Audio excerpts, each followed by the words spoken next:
Welcome to the Co-Parenting Conversations podcast, brought to you by the Center for Divorce Education.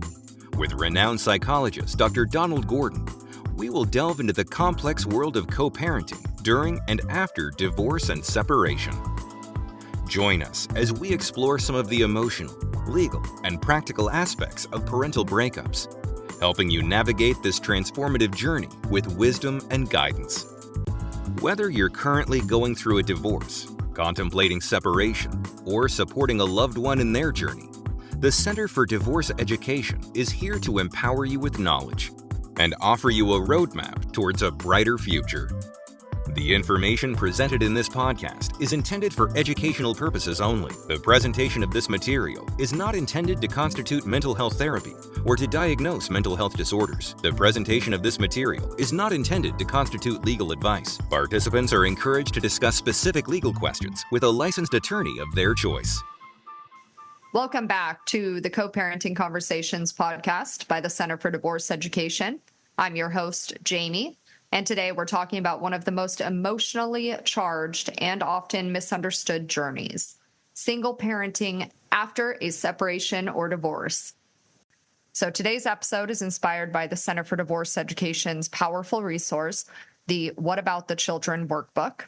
And we're focusing on what it really means to thrive and not just survive as a single parent. Single parenting can feel like being thrown into the deep end with no life raft.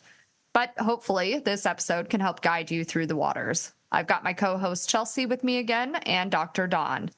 So let's start by calling out the truth. Single parenting is stressful. From managing household finances alone to the emotional whiplash of co-parenting or not co-parenting, this isn't just a new chapter, it is a whole new book. So Chelsea, do you want to go over some of the common stressors outlined in our What About the Children workbook? Sure. So loss of income and needing to work more hours is one of them.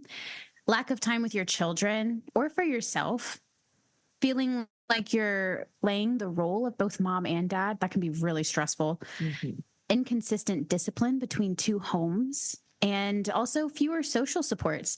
These stressors are real and they can lead to increased conflict, depression, or parenting burnout if there's no intervention. But here's the hope. With intention, support, and self-awareness, single parents can shift from just getting through the day to actually building a stronger, healthier family environment. Dr. Don, you created the What About the Children workbook. What are some strategies that can be used to manage chaos while single parenting? Well, first, check with your body to find out if you're stressed. Look for tension in the head, neck, shoulders, hands. Where do you normally show stress? Pay attention to your body. It'll often tell you that you're stressed before your mind recognizes that. Second, make a plan to reduce your stress with some of the methods we've mentioned in another podcast.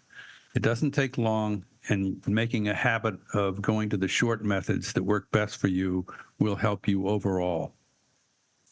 Create consistency between the households. Children thrive on routine. And when life feels like it's falling apart, routine is their anchor. Try to keep as many routines the same as before the breakup. Bedtimes, school drop-offs, meals, rituals. Even if the homes are different, try to coordinate the experience for the children. Communicate with intention. Co-parenting is hard. It's even harder when communication is reactive or fueled by unresolved emotions. Use tools like I statements. I feel overwhelmed when plans change at the last minute. A weekly co-parenting check-in call or message. So support your co-parent when you can.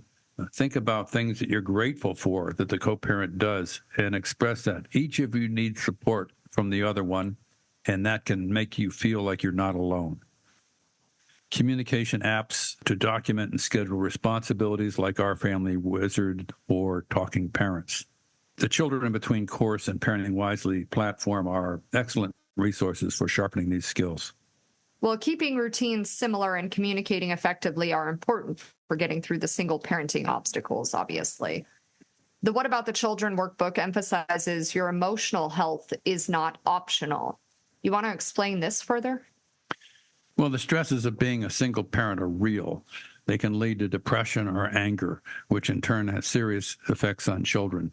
The last Surgeon General said that most parents in this country experience feelings of being overwhelmed every single day.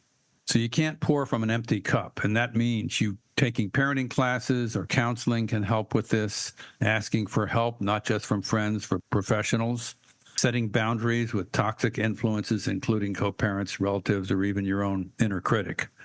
And yes, sometimes that means resting without guilt. Let's also go over co-parenting versus parallel parenting. So let's clarify an important distinction. Co-parenting is when both parents communicate and collaborate. Parallel parenting is a strategy where parents disengage from each other and parent separately. This is often necessary in high conflict situations. You don't have to force a united front when it's unsafe or unsustainable. Child-centered parenting, not perfect alignment. So if things are volatile, the workbook recommends using neutral drop-off locations, having clear legal parenting plans, and protecting your child from being the messenger or spy.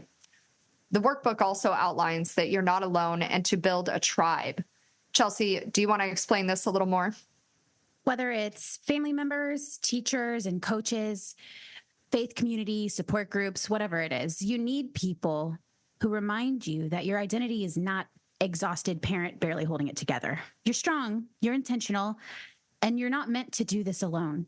Parenting is difficult under the most ideal circumstances and more of a challenge when done from two households. Find your people. They're out there. There are always other people out there who do genuinely care and want to help. Dr. Don, do you have anything else to add? Yes, let's close with this reminder from the workbook. The best way to help your children is to take care of yourself and model resilience, calm, and kindness, especially in the face of stress. So breathe deep. Take one small action today, whether it's journaling for 10 minutes, making a therapy appointment, or just sitting in silence for a few moments. Try to develop a meditation practice so it's something that you do every day. Tie it into some habit you're already doing, and you can develop a meditation practice with consistency. If you're doing enough, you are enough. And your children, they're watching you rise. When you're tempted to fight with your ex, show your children your better self and set a good example. Well, thank you for tuning in to the Co-Parenting Conversations podcast. If today's episode resonated with you, share it with a friend. And don't forget to tune in next week for our episode on parenting plans. Until next time, be kind to yourself and keep parenting with purpose.